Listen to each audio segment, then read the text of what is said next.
Hey, what's up, everybody? It's Kevin and Joe again, Backlog Exposed, episode 9. It's going to be a good wild ride this time. Hey, everybody, how's it going? Today is August 13th, 2018, and we're getting started for the week. Joe, what you got for us this week? What are we looking at? Yeah, man, we're looking at a pretty good week so far. I want to talk about the Black Ops 4 weekend beta. It was the second run. They upped the level cap so that you can get the different guns. They did 2 XP for the level and the weapons you used. I want to talk a little bit about the limited edition PS4, and I want to talk about some speed runs on the old school games.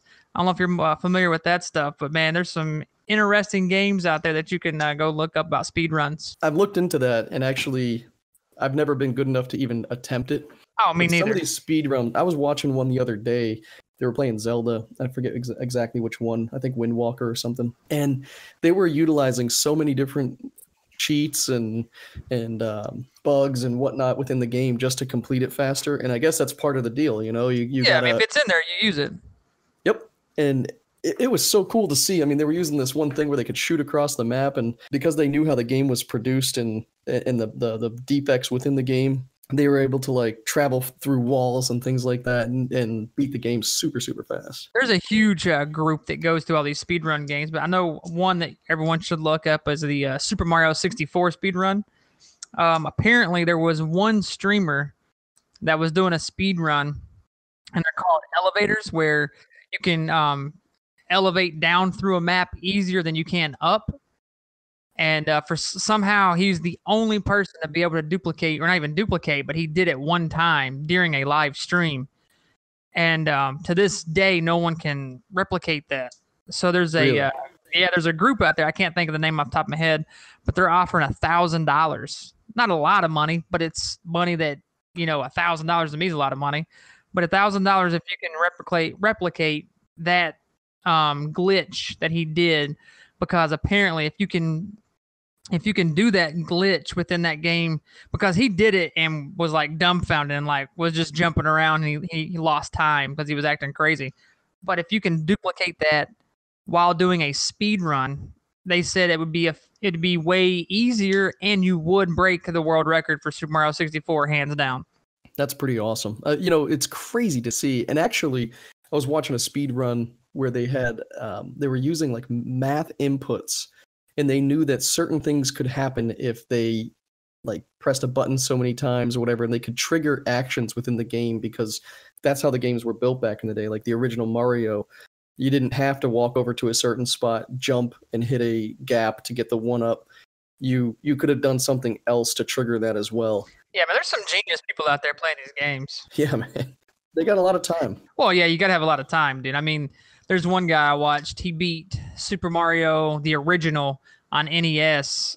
I want to say it was like 4 minutes and some change. Jeez. Yeah, and he has like on the side of his screen, he has his best time, and then he has plus and minus. And if he falls below his current average, then he resets the game and starts all over. And yeah, man, it's pretty impressive. It's impressive to watch. Well, if it only takes you 4 minutes. Well, it takes him 4 minutes that one time, but he does it 1,000 times, you know? So it's going to take him forever to get it. Another cool one was the Legend of Zelda. Which one was it? I want to say it's a Link. I can't think off the top of my head. Legend of Zelda, anyway, one of the games. They beat it in like a minute, because somehow they walked into the beginning castle, and they did like a glitch to where they jump off a ledge, stop. They save the game, and then you respawn with no sword, and then you walk up to a guard, and then you let the guard chase you into a wall, and it knocks you through the wall, and then you literally walk all the way through the walls, and it takes you to each boss throughout the game. You don't see any of the bosses; you just see the boss room, and then you walk through and you get the Triforce. Yeah, man, it was pretty crazy. That is nuts. So what I want to ask is, if anyone's listening and they have a favorite speed run or a game that they've seen some speed runs and they have the video, they could post them on our Discord or tweet to us or whatever. And I'd love to kind of dissect some of these and really look at them and be able to comment on them. I know I've seen a bunch of them, but I don't have any like immediate reference points. And some of these things just blow me away. I mean, the older games it blows me away because the amount of time it takes to master those games wasn't that long, right? To be able to beat it and stuff like that, to figure it out. Especially now when you go back, if you used to play those 8-bit games, you can still do it. I mean, Yeah, you can pick up a controller and play it pretty easily. Yeah, but the idea to beat them in the speed and the time, I mean, there's only so much you can do. I mean, nowadays you can grab a controller and you can turn faster and you can jump higher and whatever. It's just the and get lost on 500 side quests and yeah. Back then, I mean, there's only so many up, down, left, right, A, B. You know? Yeah, and that's it. That's all you got. That's funny. So I think that it's great to see that kind of stuff, like the Tetris masters of old that could play.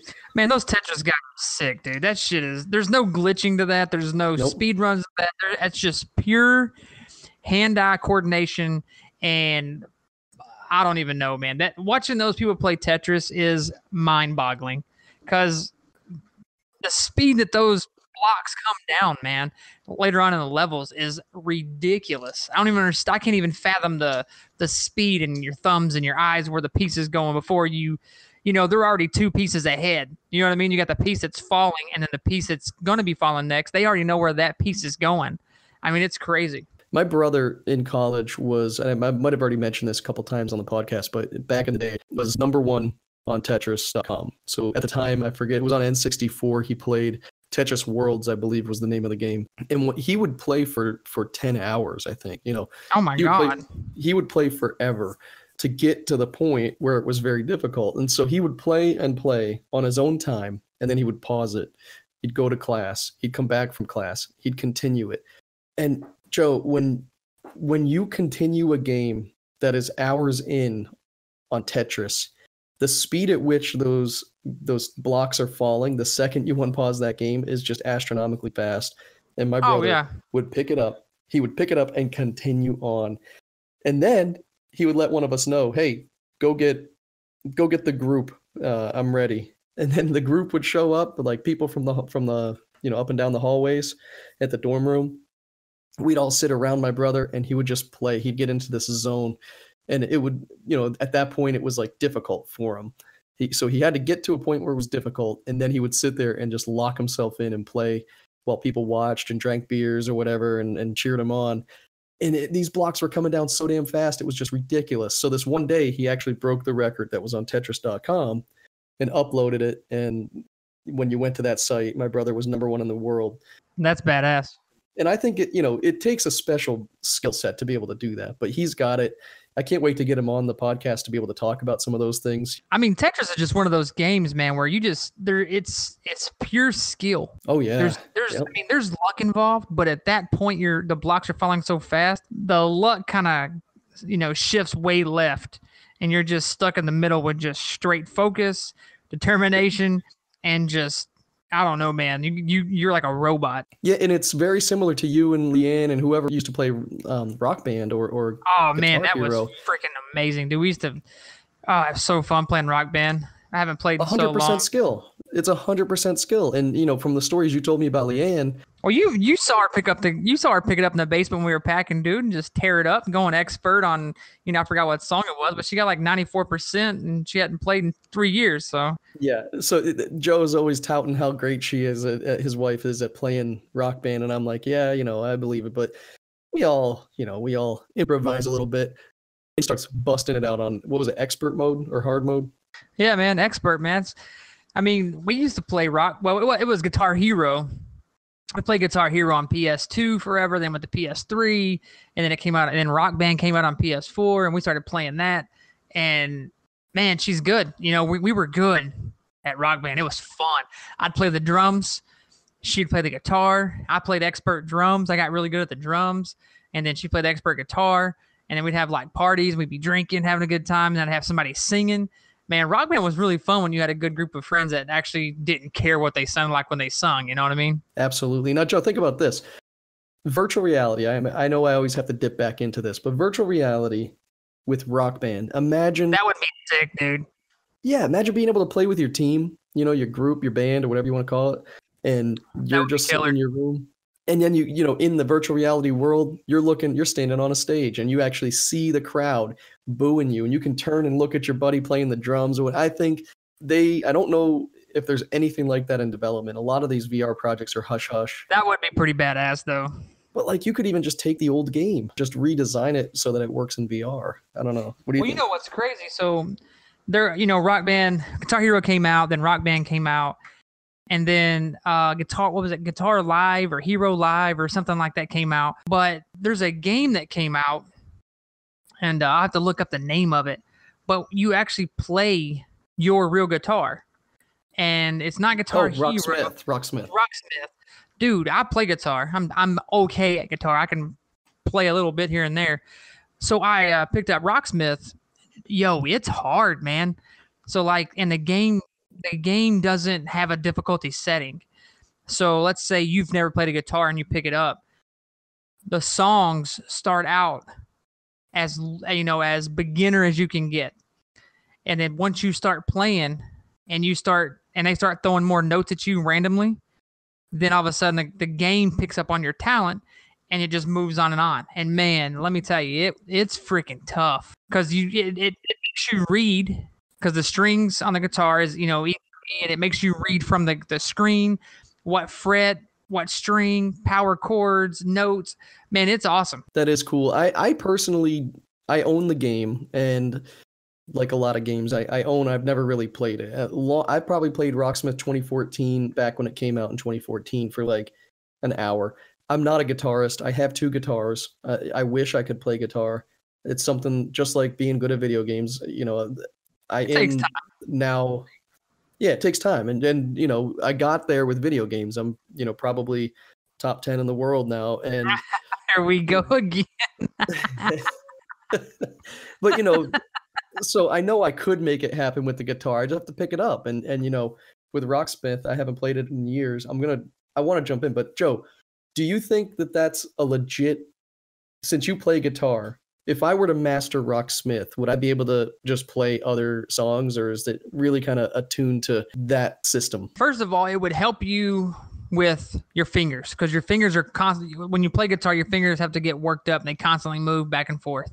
So when you're reading, it's almost like reading tab. So like tab, instead of like reading music, reading tab is basically numbers on a sheet of paper with 6 strings. It's like little blocks, and it'll have like 6, 4, 3, 5, 1, 2, whatever. And reading tab is saying, okay, on the 6th string, you're going to go on because you automatically know what strings are which. You know what I'm saying? And then when there's a 6, that means you're going to go to the 6th fret on that string. Mm-hmm. And then the 4 is the 4th fret on that string. And then you're going to have opens, and then hammer-ons, and then slides, and then pull-offs and pull-ons. Well, all that stuff is in Rocksmith. You know what I mean? It indicates what to do. So you playing Rocksmith gives you an idea on how to read tab later on. Uh-huh. So let's say you get good at playing guitar with the game.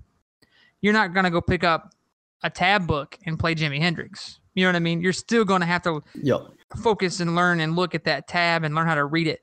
Because when you're reading tab, you're reading numbers. Numbers goes in your mind. It's got to correlate to your fingers on the guitar. Yep. So tab's not hard reading. It's just putting it from on screen to your fingers. Reading music is super difficult. I can't read music at all.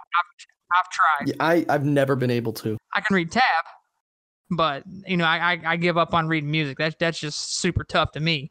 Now, other people out there, like my dad, he doesn't read tab. He doesn't read music. He plays by ear. So, for instance, I remember, golly, when did Old Brother Where Art Thou come out? Like 2000. I mean, that came out years ago. So we're watching the movie, and Dad's like, "Oh man, that's a good song." He literally rewound that section when they were singing "Man of Constant Sorrow" about maybe 4, maybe 5 times. Paused it, went and got his guitar, and played along with them. Wow. That quick. And he does that all the time. He can play any instrument by ear. I can't do that. I'm not that talented. He can play piano by ear, the banjo by ear, the violin by ear, the mandolin by ear. It doesn't matter. You pick an instrument, the man can play it. But it's all by ear, which in a lot of places, that's preferred over reading music or reading whatever. But yeah, I would say if you can play Rocksmith and get good at it, you shouldn't have any trouble carrying on the guitar. You know what I mean? That movie is unbelievable. Oh, yeah. The movie's great. I love that movie. So, But yeah, man, it was it's a good speaking of movie. Oh Brother Where Art Thou, what is the last Clooney movie?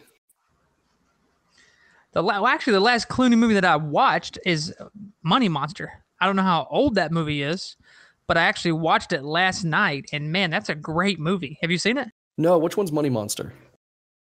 So Money Monster, man, it's George Clooney and Julia Roberts. It's about an investment type movie. It's not really about investments. It's just about one particular company called Ibis, maybe IBIS, that overnight just somehow magically lost over $800 million. And in today's society, if a big company like that loses that much money, it's like, oh well, we just lost money. You know what I mean? But one Joe Blow was like, no, that's bullshit. I just lost $60,000 overnight, and they're calling it a computer glitch. No, I'm not buying it.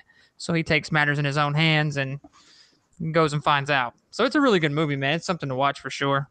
Yeah, that one's actually, I think it's on my list, or if not, I'm going to add it to my list, my I backlog would of I would movies. definitely put that one on there because it's really good, man. Super good. While we talk, I'm going to add it right now. I'm going to run through a couple of items on my movie list, and I want to see if any of these jump out to you. Feel free to comment or tweet and let me know what movies on this list I must watch soon. So my buddy told me I have to watch What Women Want.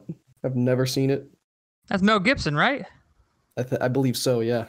Yeah, that's an older movie. Yeah. I need to watch the new Spider-Man Homecoming. I haven't watched that yet, so that's definitely something on my list. Yeah, that's a great movie. Elysium with Matt Damon. Oh yes, bro, that's a fantastic movie. So the Da Vinci Code and Angels and Demons. You were saying that Tom Hanks is one of your favorites. Oh, Tom Hanks is my all-time favorite, dude. I mean, he's not like your action-packed kind of guy, but I mean, just every movie that man puts out, I enjoy. Even Castaway, loved it, just for the fact that that one man made an entire movie by himself, and to me, it was freaking phenomenal. I purchased the deluxe or whatever special edition of Castaway when I was just a hungry college student because that movie was so damn good. I mean, that he puts out some really, really phenomenal films. I mean, my all-time favorite movie, no matter hands down, I don't care what comes out tomorrow. Nothing is gonna take over Apollo 13. I added that to my list to rewatch so that Dude, I don't care if I catch that movie when it's on 10 minutes or it's got 10 minutes left. If there's 10 minutes left, you bet your ass I'm going to watch them splash down in the ocean. That's it. That movie, and my wife will tell you, that is it. That's the movie I could watch over and over again because I've done it. That movie is amazing. that's all. I love good movies like that. Movies that you can just sit down. So what's funny is I'm a comedy guy. Like I like everything, but I'm a comedy. I will sit down and watch a comedy like Step Brothers or Oh Brother Where Art Thou, Big Lebowski, anything like that. I will watch it because you don't have to stay there for the whole thing. But if Step Brothers pops on the TV or if my wife throws it on, I do end up staying there watching it. A couple of good ones that stuck out over the last couple of years that I recommend. If you haven't seen it, you got to catch it. We're the Millers. Have you ever seen that? Oh, that movie's amazing, dude. When that spider bites him, dude. That movie. Dude, That movie's great, man. that's such a phenomenal movie. It reminded me so much of like the old National Lampoon movies when I was growing up. Dude, he literally takes 4 random people and says, "Yeah, this is my family. Let's go get some dope." And of course, Jennifer Aniston's looking, phenomenal in that movie. Oh yeah, dude, it's hilarious, bro. When she starts doing that dirty dancing in that damn barn. Oh my god, I was laughing so hard. You know what I'm saying? Yes, I speak the English. I speak the English language. I do know exactly. Yeah. Hey man, no regrets. Not one letter. Not one. So those types of movies where you can just laugh out loud. My wife had me watch actually the new National Lampoons. I haven't seen that one. The one with Ed Helms as Rusty. I haven't seen that one. I heard it was good though. I heard it was good. I'll tell you what, Joe. That one made me laugh out loud, and maybe it's because I was tired. I don't know. It was silly, and I love silly, stupid. Hangover. I love. Oh, Hangover's great, dude. I mean, think about Old School when that first came out. That was it. Frank the Tank. Yep. Shit, Hot Tub Time Machine was funny. Oh, did you see 2? I did not watch 2, but I know 1 had me laughing, dude. 2 is better than 1, in my opinion. If you haven't seen 2, go watch 2. You ever see Beer Fest? Beer Fest is a good one. Das Boot. Now, I did not catch the new Super Troopers. I haven't seen that one yet either. I haven't seen that one. But those guys are top of the line to me. I mean, maybe it's been a long time, but their comedy's pretty funny, but it's a little bit more childish now as I'm older. Yeah. But I still love it. I especially now when you're in a little bit of a more, the fart jokes and stuff don't make me laugh as much as they used to, but I'll watch any of those movies and still chuckle and laugh out loud in some of them. Now, I know we've mentioned this in previous podcasts, but Tag, man, that movie had me rolling from start to finish. That movie was amazing. I got one for you. Bad Words. Did you ever catch that one? Bad Words. I don't know if I did. Doesn't sound familiar. It's Jason Bateman, and he goes to a spelling bee contest, and he's up there against kids, and he's challenging these kids. You must watch Bad Words. You will laugh your balls off. I have to check it out. Yeah, no, definitely add that one to your list because it didn't get a lot of attention when it came out because it had a weird commercial to it. Like it didn't look as funny as it was. That one is gut-wrenching funny. And it's also like a R-rated. I'll have to check that one out. It crosses the line, and Jason Bateman plays the absolute most asshole character to these kids. It's so great. So yeah, Bad Words, definitely a good one. What games you been playing this week? I know it's been kind of a hectic week for me, but yeah, it's been pretty hectic for me, man. Working and taking care of my dad and taking him some, hospital and checking him out and all that good stuff. He's doing good though now, and good. He had a little blood transfusion today, and he's doing good, man. Today, so we threw him off topic, but so we threw my nephew. He's also he turned 11. He's also battling cancer. Been battling since he was 5, and so it's kind of crazy. Like my nephew will call my dad, and he'll be like, "Hey, Papa, how you feeling today?" And my dad's like, "I'm good, buddy. How are you feeling?" You know what I mean? So it's kind of crazy watching an 11-year-old talk to a 6-year-old man about problems that they've had together, and it's cancer. You know what I mean? It's super weird, watching them two interact, but for the longest time, no one knows what Tony Lee's going through. Nope. But now Dad does. Dad's going through chemo. Tony Lee's going through chemo. Tony Lee's got blood transfusions. My dad's got blood transfusions. And, it's funny now that they meet eye to eye at 11 and 60. You know what I mean? That's such a huge gap. It's funny what the world can do. Yeah, man, a huge gap in age, but they're meeting on the same playing field. And so we went up there at my parents' house over the weekend, threw him a birthday party, Tony Lee. So me, my mom, and my wife snuck in a small birthday cake for my dad because my dad's birthday is tomorrow. Nice. Happy birthday. And we was singing happy birthday to him and stuff like that. But he's doing good, man. He can eat, and he's doing real good now. So you were talking about the video games you've been playing this weekend, and so you've been playing the Battlefront Call of Field. Yeah, man, the Battlefront Call of Field 4. I messed that all up. Nah, man, Black Ops 4 Delta. Now, the Black Ops 4 came out again second week of the beta, and me and the wife and Adam, you played a little bit too, but we were on different schedules this weekend. We couldn't really play together. It's got a good feel to it, man. There's a stink on the internet going around where a lot of people is talking about they're going to be playing World War II for another year, which is fine. Let them play it. I mean, to me, man, Black Ops 4 finally has it figured out. Mm-hmm. There's characters you can play. There's no jump pads. There's no stupid-ass wall running. There's no exosuits that turns you into a robot. None of that bullshit. It's just pretty much back to the good old Call of Duty, man. I do like the fact that you have a bunch more characters that you can choose from. Yeah. I think on Black Ops 3 you only had 5. This one you have, I want to say, is it maybe 10 or 12? And out of those, my favorite one, though, is Torque and Nomad. Nomad's the guy. I played Torque today and this morning, right before the end of the beta, and I got my first kill cam. I finally started feeling in my zone today. Dude, Torque is a beast, man. You put that's the guy with the shield, right? Torque, make sure I ain't losing my mind. Torque has the barbed wire and the shield, right? Maybe I'm wrong. Yeah. I had the guy with the RC, the 2 wheels shock zapper thing. Oh yeah, that's not Torque. That's I can't think of Sapphire or something like that. But yeah, the guy I'm talking about is Torque. He puts down a huge shield in front of him, and he can place barbed wire. Well, barbed wire takes a lot of gun damage, but it only takes 1 rocket to kill. A lot of people don't know that, really? And a lot of people don't run rockets anyway. I always run a rocket launcher because I always shoot down UAVs.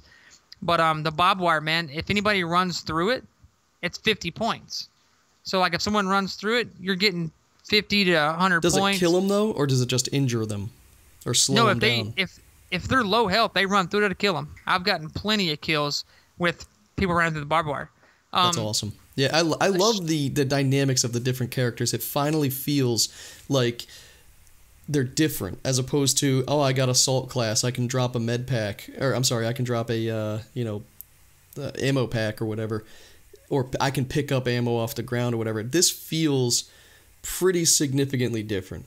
Oh yeah, dude, it's good. I like it. It's definitely a change of pace from how all the rest of the games are. But the guns. Oh, one really good thing I like about Black Ops 4 is that you can run the 50 cal Barrett sniper rifle open sight. Man, that is nasty. That's fun. Just open sight sniping is awesome because these maps aren't really that big anyway.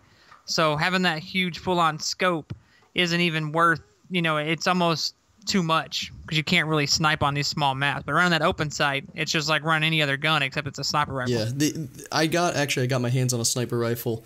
That guy, the one I was playing, he has his special ability is to pull out like a shock zap sniper rifle, and I picked. Yeah, well, if you hit somebody with it, it connects too between different people. So if you shoot one and he's around two other guys, it'll connect all three. I got the kill cam because just like you remember you were saying you came out of the water. They must have some multipliers on certain things if you're diving while you're shooting kill or whatever, and that way they can get these really cool kill cams. Because I was being chased by a guy. I dove into the water, turned, looked up through the water, took that guy out with that shotgun, came up out. There was a hallway. I shot down the hallway. I hit one guy and I hit a second guy with that shock thing. And I didn't know it didn't kill him. If they have full health, it just puts them to the ground. So yeah. I go running down the hallway thinking I just took out two more guys, realizing that they're just writhing on the ground. And I'm like, oh, pop, pop, pop, pop, pop, pop, pop, pop. Took those two guys out, and then I came around the corner and I hit a bunch of guys, but then got taken out. And that was the kill cam, was me coming out of the water. And it was really cool. Again, it's just like a movie, man. They really do a phenomenal job with that kind of stuff. And that's the difference between some of the old Call of Duties and this one. They really took their time with making the game feel a bit different, look a bit different. Even though I think it's the same engine, it definitely looks a heck of a lot different. Dare I say it, I wouldn't say the word cartoony by any means, but it definitely feels brighter, than World War II. Yeah, well, you got to think, like it looked grungy and dark and grays and maroons, and there was no real color. This one's got some good color to it. And also, and I don't know if it was just my TV, my settings, but dude, people can hide in the dark. Did you notice that? Yeah. That happened to me a lot. I think it's I have my settings on I don't have them on video game settings, so I'm gonna, whenever I do get the game, I want to put it on video game settings and brighten my TV and stuff like that. But I like that idea. I like that aspect. It never gives you the option when you play the beta. Yeah. Because 90% of the time when you put in a Call of Duty game, you have to adjust your settings all the time, and it has the Call of Duty logo in the back, and you got to see when adjust it to where you can barely see it and all that. That never gave you the option in the beta, so that's true. But I like the fact that if you can kind of blend in with the background a little bit, that's a tactic. And one of the things I hated about Call of Duty in the past, and who knows, it might come to rear its ugly head in this one. You think you get yourself in a good spot, and you're like, oh, look at this. These guys are going to come around the corner. I'm going to take them out. And you kind of think about what you're doing. And then you see the kill cam, and you're just sticking out like a sore thumb, just standing there like a friggin' idiot. Pop, pop, pop, pop. And you look like the biggest moron. But your whole mentality was that you were trying to be tactful and tactile or whatever the word is. So yeah, man, I think the game's really fun. I mean, I went my best game on the beta was 33-9. I ended up pulling out I got a Predator missile. I had 3 care packages in that one game. I got a Predator missile, an airstrike, and I got one of those robots. I can't think of the name of it. That has that metal robot that runs around. Mm-hmm. I can't think of what it's called, but I got that thing, and it destroyed people. That's so awesome, man. That game's a lot of fun. I really look forward to the next iteration of the beta, because I know that they're going to be doing a full open beta, and I don't know. I did read that beta is going to include some battle royale mode. It probably won't. I think of course. I really believe that they're going to wait until the bitter end for that one. They're probably gonna release that with the game, and it's going to be a pretty wild ride there. Yeah, and I'll tell you though, I'm ready for it. I'm ready for some battle royale in Call of Duty. one of the things I'm I just have ready to say, for Call of Duty, man, because after playing that game, I do not want to go back to Fortnite at all. well, I mean, we still play Fortnite, but it's just, again, man, I really think Fortnite's going to lose a good third, it'll lose if a not chunk. half, of their players, man. Well, the timing, let's see. So we're in week 5 now, right, of Fortnite Season 5. So we got 5 more weeks. 5 more weeks puts us right about the release date for Call of Duty and the Battlefield releases. I'm interested to see what they do for Season 6 significantly different to to compete. Well, I mean, I wouldn't say nothing. They're getting more money than anybody right now. So they have But I mean, people. if you look at Season 4 to Season 5, there's like hardly anything. I guarantee you that when they came out with Season 1 and they did 10 weeks, that was timed. I guarantee it. I mean, I could be completely wrong here, but I'm going to put the Earl guarantee. They took into account the release dates of both of those games when they made their decision as to what day day one started, so that they could have a specific event, to keep people in. They're going to have to try. And, if you had $1 billion and you knew that, tomorrow the team that had the $1 billion before is about to come out with something that's going to take your $1 billion away, you're going to use some of that $1 billion to keep it. I'm pretty sure when the time gets near, they're going to offer, free V-Bucks and, oh, yeah. No, but wouldn't it be cool if they came out with a first-person mode? I know that we were talking. Actually, I was playing with you and Adam a while back. That already exists. I know it does. First-person mode exists, but it exists in Save the World. Exactly. So all they gotta do is flip a switch. That's it. They just have to give you the ability in Battle Royale. I don't think it exists in Battle Royale. I'm gonna check tonight, but I know it. I mean, I did it last night. Well, no, it's not in Battle Royale. I'm just saying that if it's in anything in Save the World can be sent to the Battle Royale. And if they take Tilted Towers, for example, and lock it down and say, first-person shooter map, Call of Duty style, not drop from the sky, but, spawn points and all that shit. And they just compete with Call of Duty by making a Call of Duty Tilted Towers or a Call of Duty, it really wouldn't take much, man. It really wouldn't. And just think about it. If they were to put like a hardcore mode on to where you get shot by a sniper rifle, then you're dead. Or, it's almost like, if they were to put on guns do more damage and you have less health, almost. They need a hardcore mode coming out for, like, even if it's just a limited time mode. They need a hardcore, like, you tap someone with a handgun in the back, they go down, man. That's the way it should be. I mean, some of these guns should be more accurate and shoot further. I wouldn't even be upset if they came out if they left the guns the same but came out with a hardcore mode, man. Because if they played honestly, if they had hardcore mode in Fortnite, it would be a phenomenal game. Yeah, I wouldn't even worry about Call of Duty at that point. They just came out with a double barrel shotgun in Fortnite, and you have to literally be on top of somebody to do enough damage with that thing. Yep. It's 2 shots, and you have to practically be touching them with the tip of your gun to get the full 150, 160 damage that it can deliver. You take 2 steps backwards, you're only delivering 90 damage. And so I guess that's like a melee weapon. I guess that's their answer to a melee weapon, but it's a shotgun. They have swords in Save the World. Put a melee weapon in there. I absolutely believe they should have melee weapons in there. There's no reason think about not it. to. Why would you not have a sword or a pickaxe that actually did damage and not 10, which is dumb as hell in my opinion, why a pickaxe only does 10 damage. And that's what I bet next season. If you run in behind somebody or 2 people, why are you going to shoot them? All it does is just draw the attention of the other guy. Walk in with a sword, they're dead, and then pull out your gun and kill the other guy. That would make the game so much... Yep. Oh man, it'd be so much fun. And we know that's coming. I know because just watching the path that they're taking, they're really drawing a lot of this stuff out. But like in Save the World mode, they've already hashed out a lot of that physics, and they've worked with trying to make the weapons feel right and this and that. They're gonna play with Save the World mode to get this stuff right for Battle Royale, and I don't think that was supposed to be the original intent of Save the World, but I'm okay with it as long as Save the World gets enough love to continue playing.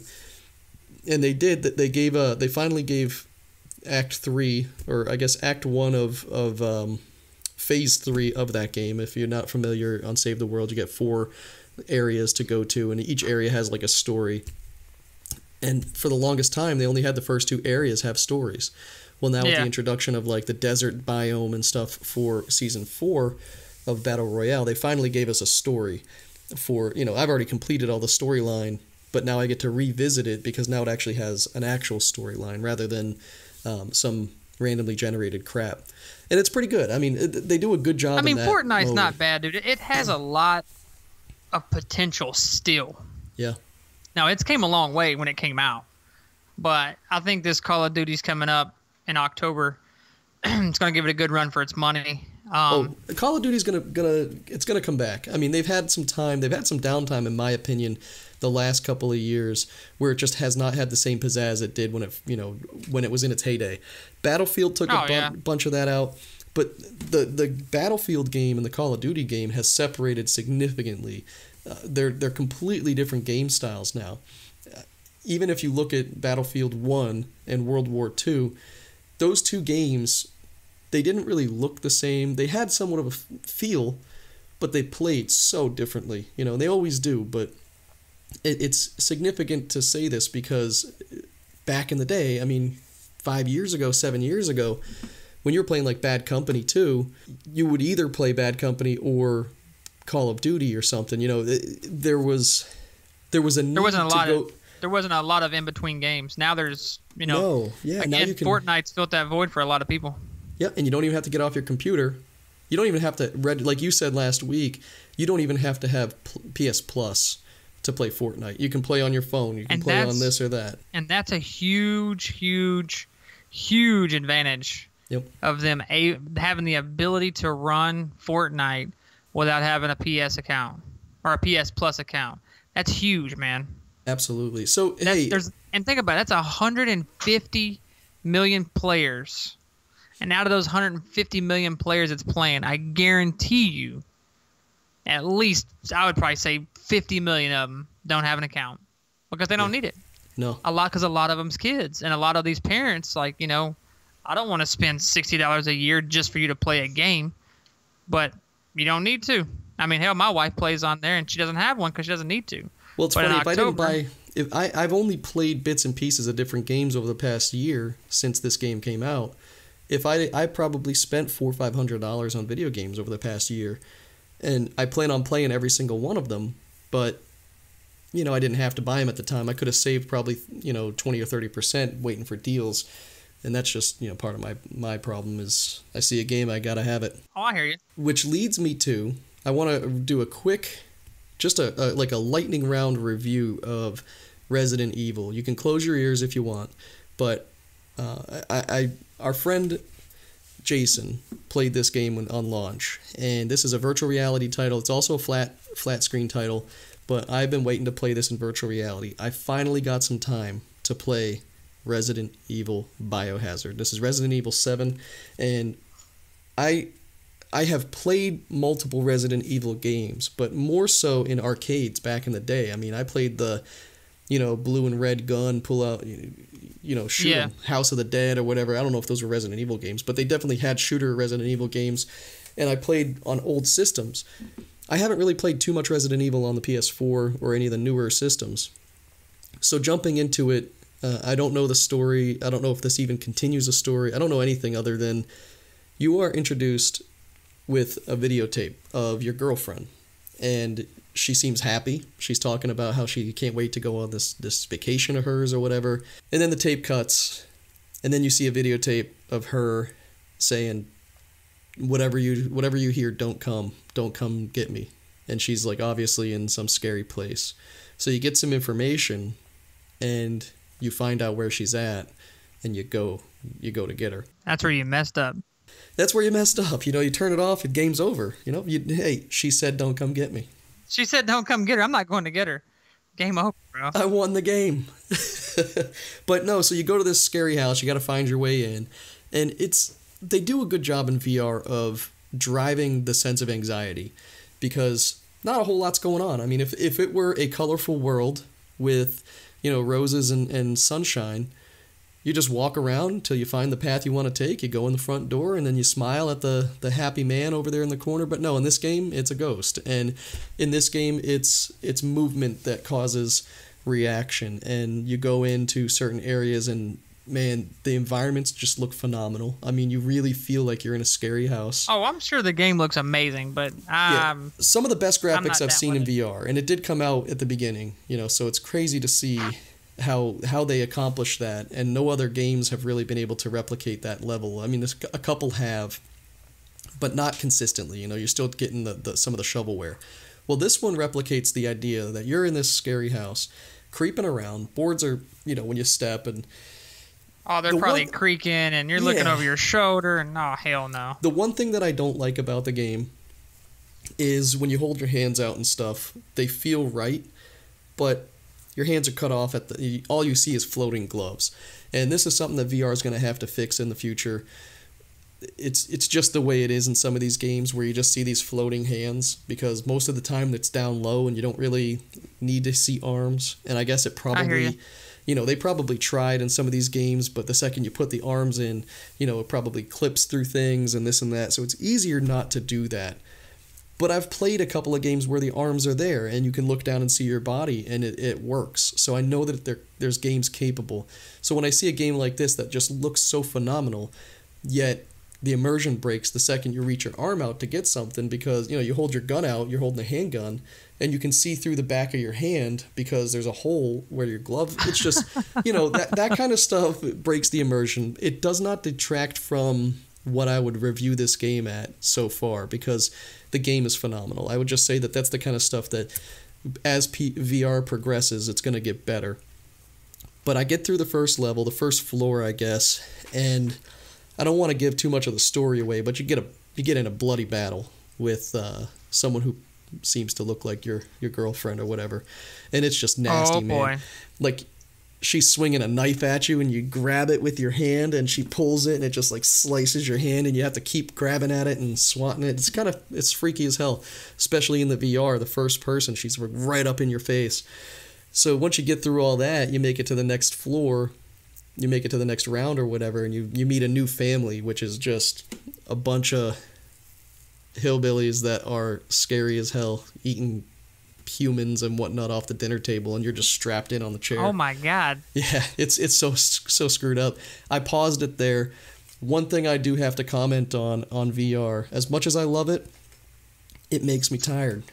So I could be wide awake, but I play an hour and a half, 2 hours of VR, and I just get this cerebral headache. It uses your whole body, man. Yeah, it's draining, and I like that about it, because it means your brain is working differently than it normally works, in my opinion. You gotta push through it. I don't play enough VR to get past whatever that is, but I love it, and I'm gonna continue playing this game. I'm gonna push through and try to beat it pretty soon here. I didn't get to this weekend because I renewed our Disney passes this weekend for my wife. You're welcome, and she doesn't listen to the podcast, I don't think, so if she does, she can say thank you. But no, we went to Disney, took the kids. My kids were gone for a week, and I had a really good time seeing them and seeing my sister and my brother-in-law, my niece. One other thing I wanted to point out in this is that my niece, Kelsey, has started a podcast. This podcast is about The Handmaid's Tale. Is that the TV show? Yeah, I think that's what it's called. Yeah, Handmaid's Tale. Handmaid's Tale. And she has listened to a lot of podcasts about this TV show, but a lot of them are run by men, and they don't give that woman's dynamic. This show, I guess, just listening to her podcast, I haven't watched the show, but I have listened to a couple of episodes of her podcast, is about the detriment of women in this futuristic world where they are basically slaves to men, and they're just constantly raped and this and that. It's pretty brutal sounding. So she wants to give a viewpoint of how watching this as a woman feels, especially in the environment in the world that we live in today, where there's a lot of questions and concerns about the role people play, and there's a lot of sensitivity out there these days that just didn't exist in the past. So she's giving a take on it that I think is pretty cool. So if you haven't had a chance, check out that show, but also check out Praised Bee Podcast, and you can find that on podcasts.com. Just search Praised Bee, You can also find a channel about this on our Discord. So if you're interested in this podcast and you haven't gone to our Discord, I hope that you comment on our channel first. But if you're really just interested, that would be nice. That would be nice. But if you're really interested in this show, jump into the Praise Be section. It's under the Backlog Podcast Network. I do want to call out, if you want to get access to this podcast or our podcast or any future Backlog Podcast Network podcast, just go to thebacklogexposed.com/network. We're going to be building a network of podcasts as we work with other podcasts. One of the things I noticed is that trying to get yourself out there, trying to get the word out about your podcast. A lot of people don't like self-promotion. And, you know, I look at it pretty simply. I grew up with the internet. I was there when it started. If I didn't like something, I didn't visit it anymore. You know, there's ways to mute. There's ways to block. I have a lot of that. You know, if I get cell phone calls from spam, I block the number. I don't just let them keep calling me and complain about it. So I don't understand why there's such a pissy mood on the internet, especially Reddit and places like that, where you go out and you say, hey, I have this Reddit's podcast. really rough, man. About what's funny is there's an actual a subreddit for podcasts, and it's like, you know, like I put our podcast on there, and one guy hit me back and was like, oh, you guys are trying to self-promote. I'm like, dude, we're just starting out. How else do you want us to do it? You know what I mean? So it's just keep talking in a corner, and maybe someone will listen, right? That's the way to do it? Yeah. I guess that's how the world turns in his world. And I was talking to Joe about this too. The Facebook, I did some testing on this, and Facebook, they know when we're posting something that we could or should be asking, or they could get money out of us for. So whenever I post about the podcast to my 700 or 800 Facebook friends, they restrict who sees it because they know what I'm doing is trying to self-promote something, and it pisses me off because every day, if I post something about our podcast, people can block me if they don't want to see it, right? They can unfriend me. They can do all these things, but Facebook is deciding, nope, you want to talk about the Backlog Exposed, you can pay $5. You can reach 1,200 people for $5. Well, fuck that. It pisses me off so much. So I created a page on Facebook for our podcast, and if we post on that, can't do that either because no one's gonna see it. Nope. Well, I did the same thing. I did a Team Mark Gaming page, and I'll post something on there, and I'll get 20 people saw your post. But hey, if you want to see 1,200 more, they do the same thing. Here's $5. I'm like, man, really? Come on. But then I post a picture of me and my wife at Disney, and I instantly, within a half an hour, I have 84 likes, and it's like, what's going on here? These people I know many of the people on my page would support me and my podcast if they had a chance to see what I'm saying about it. But if they can't even see that we're doing a podcast because Facebook has decided that they're not going to allow them, same with Twitter and all these other places. You know, my wife did the same thing. She gets 100 to 200 likes on stupid Instagram posts, and she posted about our podcast, and she got 22 or 23 people saw it. It's unfortunate. We're going to keep pushing, and it's going to grow. We're growing every day, but we would grow way faster if we just had the natural way to do it. But we are going to grow a network, and it's going to be the Backlog Podcast Network. Joe and I are going to head it, and one of the people, hopefully they're going to be able to, I don't know if they're going to be listening right now, but Joe and I are going to be working with a podcast called Play PSVR. This is a podcast that I listen to quite often, and actually every episode. And it's something that I'm a diehard PSVR guy, and these guys just talk and day in and day out, or a couple times a week or whatever, about PlayStation VR. And they have a really cool round where they talk about some of the newer games, and they just throw it back and forth. They don't really get too detailed into it as to why, but they'll say something like, Mortal Blitz, it's on sale, $4, you gonna buy it? And then you might not even know about that game, right? But you would stop and you'd think, nope, I'm not going to buy it for $4. And then that's how they get you, though. Yeah, but then you throw another game out at me, and then I answer it. So they go, Adam and Alex is the name of the hosts on that podcast. They go back and forth on this lightning round. It's something I really like because that's kind of how I am. I look at a game, I'm like, is the cover cool? Is the price right? Have I heard anything about it? I'll buy it or I won't buy it. So check them out. Yeah, that's how, but anymore, man, these games are just $60, $70 a pop. I mean, they gotta get you from the first go if they're gonna get you for that $60, you know? Yeah, and that's why the VR stuff, I mean, I get sucked in. But I'll find lightning deals, for $3-4 a game. I'll buy it. I don't mind paying $3-4 for a game, even if I never play it, because I like supporting developers. But True. What was that game that came out? The Order 1886. It got shit toned, really, really, really, really bad. That game came out, and everyone said this game sucks for the price. It was $60, and everyone said, oh, it's only 6 to 8 hours to play. I don't know what the fuck everyone was thinking, man. I played that. Have you ever played that game? No, I never even played it. Okay, so it's based in some old world with futuristic guns and shit like that. Not like sciencey or anything like that. It's like heavy barrel shotguns and stuff with cool scopes and stuff. But it feels like you're in the 1950s. The graphics, I probably haven't seen a game that's matched those graphics to this day. Dang. And it lasted maybe 6 to 8 hours, but the amount of quality in the gameplay itself and the graphics, it was surpassing so many different games that I've played in the past. Yes, it was kind of short. Would I have paid $60 for it and been happy? Probably kinda. I mean, a lot of those games on PS4, I can't even say it. I'm so tired right now. VR. That's good though. I don't think anybody would really want to play a VR game for 20, 40 hours. No, but this was a PS4 game, The Order. Oh, it was PS4. Oh, my bad. I thought you said PSVR. No. I was talking about PSVR, but then I switched over because this is a game. You can get it for $6 to $10 now, but when it came out, it was $60, and that goes into what you were saying. A lot of people don't want to pay that premium price for a VR game because they're not going to be spending all this time. Well, Resident Evil is, when it first came out, $60. You can get the special editions now with the add-ons and all that for $20 or $30.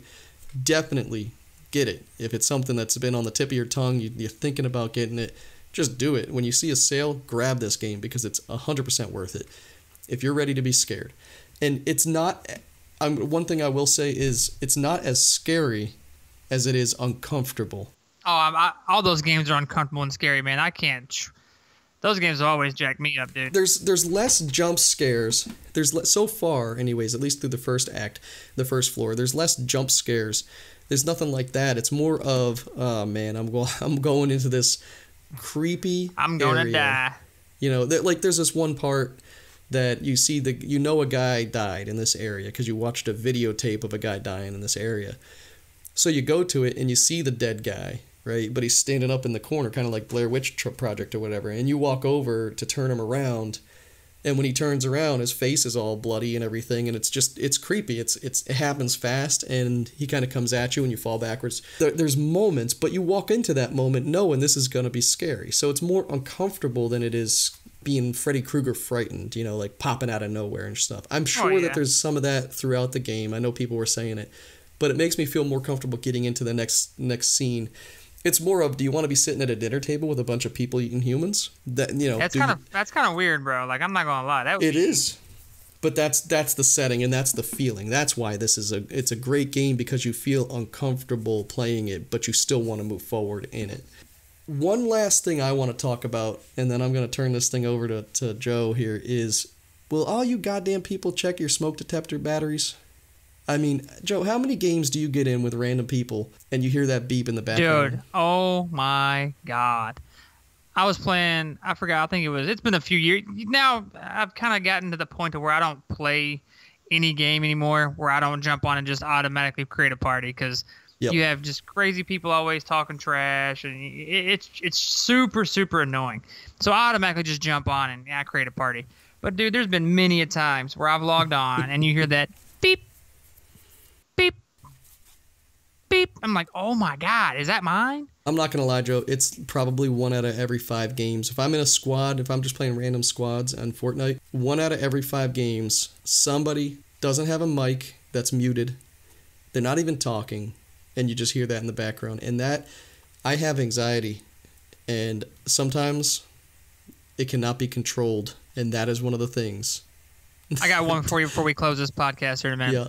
Speaking about people, so it's been, man, probably 5 years or longer. Mm-hmm. That's when one of my kids were like super tiny and they were crying, but it was me, Adam, Ray, and a couple other buddies. We had almost a full party on Call of Duty. We're playing on Crash, and my daughter's son was crying one, And somebody within that group, a random person, because we were all playing open chat at the point. Someone said during the lobby, because in the lobby, everybody can hear everybody in the lobby. So in the lobby, somebody's like, "Hey man, somebody shut that damn kid up." Oh, I was pissed. That is probably the best game of Call of Duty I've ever played. I mean, I went in there and I know I got 30 plus kills. I died a few times, no more than 5, and I just murdered people, man. And I'm telling you, and when we went back in the lobby, I let them have it. It was the greatest. But yeah, man, that's why I automatically just create a party, because I just don't feel like hearing just dumb stuff, man. You hear these people talking. Are assholes. They're such assholes, man. Oh my god, dude, I get so tired of it. That's the first thing my son and my daughter do when they log on. If they're playing by themselves, they know automatically create a party. I don't want them hearing nothing we do. I don't want anybody to, say something to my, my 6-year-old kid or my 10-year-old daughter. I'm like, just create a party. I don't even want to deal with it. Yep. But yeah, man. Other than that, they need to check their stuff. A couple of other things, actually. One, if you're going to Disney, you gotta give the ruble special, okay? I went out to Disney this weekend. I was with my sister and my brother-in-law, my niece, a bunch of kids, as I was saying a little while ago. And if you're just polite, if you're just respectful to these people, these kids that are working there, they'll get you. They'll get you back. Not everyone's having a good day, but if you make someone's day, if you make their day a little bit easier, you can get to the front of the line. This is something I learned from Joe. The Flight of Passage is one of the longest lines in the history of any ride in the world ever. And, it's constantly and consistently within the moment those doors open, you got a 4-hour wait. So Joe was able to get me in that ride without waiting in line for 1 minute. And it's not just because he's like, "Hey, dude, I'm cool. Give me you get my buddy." And, he was polite. He befriended somebody. He waited his time. He did his time. And respect goes a long way. So as we talk about going on to chat rooms or playing video games and stuff, if you have kids and you're listening to this podcast and they're old enough to be absolutely super disrespectful, keep an eye on them. Watch what they're doing and watch what they're saying, because it ruins your day. I don't know how many games I get. I like playing with other people. I like it.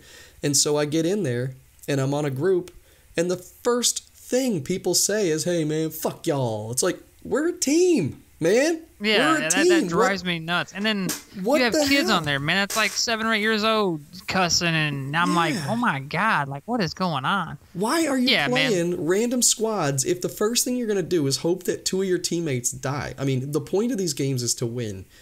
Watch your damn kids. Keep an eye on them. I sit next to my son while we play. Yeah, I do too. I don't let him play with he never when he does join squads, like I said, first thing he does is I don't even care. He automatically makes a party. I don't care if he's playing squads or not. But normally I would say 90% of the time if he plays squads, it's because it's 50 versus 50. You don't really need to talk to your teammates in 50 versus 50. You're all going to meet in the same location.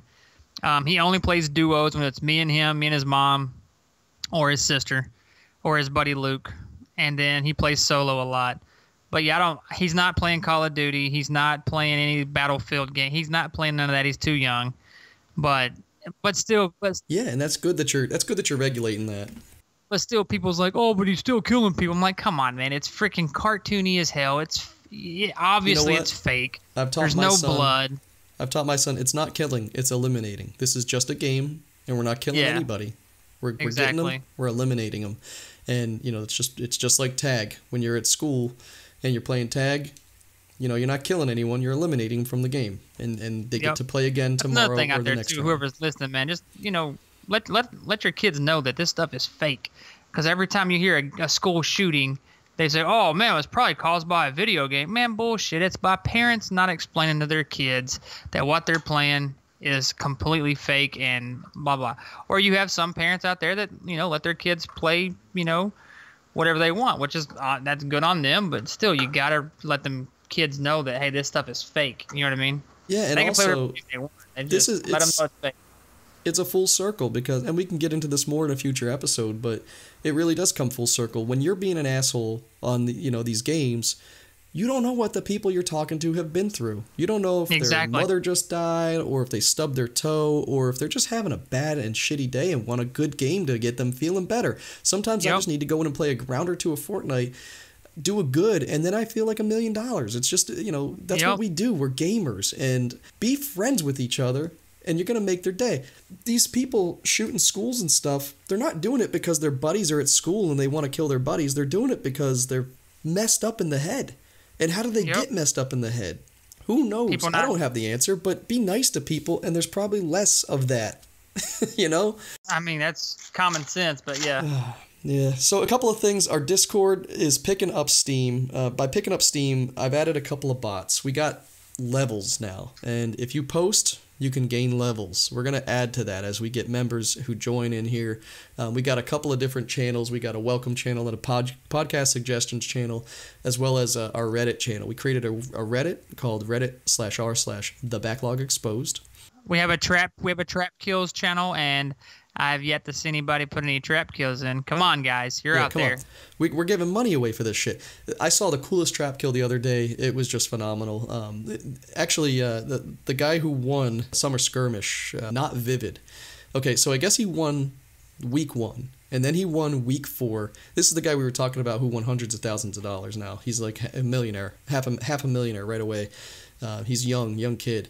And so the other day I was watching him play with Myth and a couple of other people, and he set up a trap. There's a guy who had already been taken down, and he's crawling around. He boxed him in, put a trap 2 stories above, and then put a bounce pad under the guy and made him, basically wait till that trap engaged, and it bounced him up into the trap in the ceiling, and he died. And he just did it. Was just playing with him, just to make it happen. That's pretty cool. It's fun. Get that stuff into our channel. We'll give you a $20 gift card if you're the best one. 2 other things. In one of the coming episodes, I was talking about the Play PSVR podcast. They are not part of our network yet. They might be. It's going to be something. If we're going to talk to them, potentially we're going to be on their podcast, and potentially they will be on ours. We haven't heard further back from them, but they reached out to us and let us know that they'd like to do that. So if you're listening, guys, we'd love to do it. I know I sent you an email. We're going to make it happen. And then eventually, it can't hurt, right? If you're going to be part of our network, we'll be part of yours. We'll grow, be a team together. Team together. Another thing I'll rant off here real quick is there's a couple of other folks I've reached out to. I got a streamer, I got a video game designer, and I got a dad. They want to be part of the podcast. I'll give more information as I get more feedback from them about that. We also have Adam, who's an avid gamer who wants to be part of this podcast. So we're going to be starting to, as we move forward, we're going to start getting some guest spots in here so you can hear some perspectives outside of just our own. And last but not least, one of the things I want to say is rest in peace, Jim the Anvil Neidhart. Jim the Anvil Neidhart was a legend in my lifetime. He was one half of the tag team champions, the Hart Foundation. He teamed up with Bret the Hitman Hart. And Jim the Anvil Neidhart, if you don't know who he is, just Google him. He's the guy who was in the pink, black and pink. If you ever watched wrestling in the 80s, he had a goatee, a long pointy goatee. He was a big dude, and he teamed up with Bret the Hitman Hart. And if you don't know who those people are, I don't know why you're listening to this goddamn podcast. Jim the Anvil Neidhart, he struggled with drugs and addiction all of his entire life. Some of the things that you don't know about these entertainers in wrestling is that they put their bodies through tremendous hurt and pain.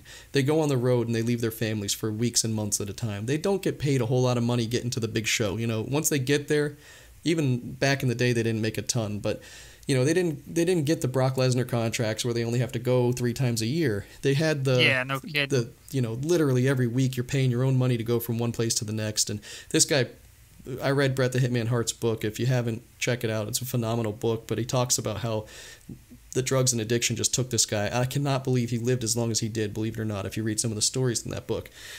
But, there was a really just gut-wrenching picture I saw earlier today that showed the Hart Foundation, which consisted of Bret Hart, Owen Hart, Jim the Anvil Neidhart, Brian Pillman, and British Bulldog. Okay, these guys all grew up in the Calgary, Alberta area. They trained outside of the Lion's Den, and these guys were phenomenal at what they did. 4 out of those 5 have died. And, dang. Hey, man, drugs crazy, I'm telling you. Yep. Rest in peace to the Jim the Anvil Neidhart and the others I've mentioned. This is we're seeing wrestlers drop dead left and right, and it's just so sad because these people, when I was a kid, they were are my idol, my idols. And my brother and I had the Demolition was my tag team, and my brother's was the Hart Foundation. So it's sad day to see that Jim the Anvil Neidhart has passed away. But I just wanted to reach out there and say that. And Joe, I think one of the things we should talk about in one of our future podcasts is the origin of our names. I think we should get into a little bit of that. And that'll work. So I'm down with that. Well, also, I know you were saying at the beginning of this podcast, let's talk about that limited edition PS4 console next episode as well. Oh, yeah, that'd be that's another good little topic next episode as well. Yeah, there's a couple of them actually coming out, so I'll yeah, we might be able to. I know one, but I know there's a couple of them that's out there, and then I'll tell you which ones I need to get. So yeah, I was gonna say I know this guy that collects different color systems, and this one I saw this a see-through clear blue PS4. I said Joe's fucked. Yeah, Joe's I gotta fucked. get him, man. Looks like he's getting a new PS4 Pro. But yep, it's like, oh man, well, hey, phenomenal talking to you, man. That's all I got. We want to wrap us up. That's all I got, man. Thanks for listening. Like I said, all of our accounts, Twitter, we got Facebook, we got Discord, Reddit, all that stuff. You guys post what you have, share us, let us know, let everybody know what we're doing. Comment on what we got going on. If you want us to talk about something next week, let us know. On Discord, we have our, trap channel. If you did a trap kill, put it in there. You can win a $20 card. Just spread the word. If y'all like it, let everybody else know. And stay tuned for those Backlog Exposed t-shirts. Oh, yeah. All right, Joe. Hey, shout out to Rocco W. He gets our music done. Guy's phenomenal. Every episode, if you haven't listened to the end of the episode, every episode I give you a little treat, something different. And this guy, he has some great stuff, so I hope you're listening to that. And there's a little Easter egg at the end of one of these episodes, and you have to listen to the whole goddamn thing to hear it. That's all I'm going to say. That's right. All right, Joe. Happy August 13th. I'm out. Hope you have yourself a good evening. You too, buddy. I'm out. All right, podcast out. Later. Later.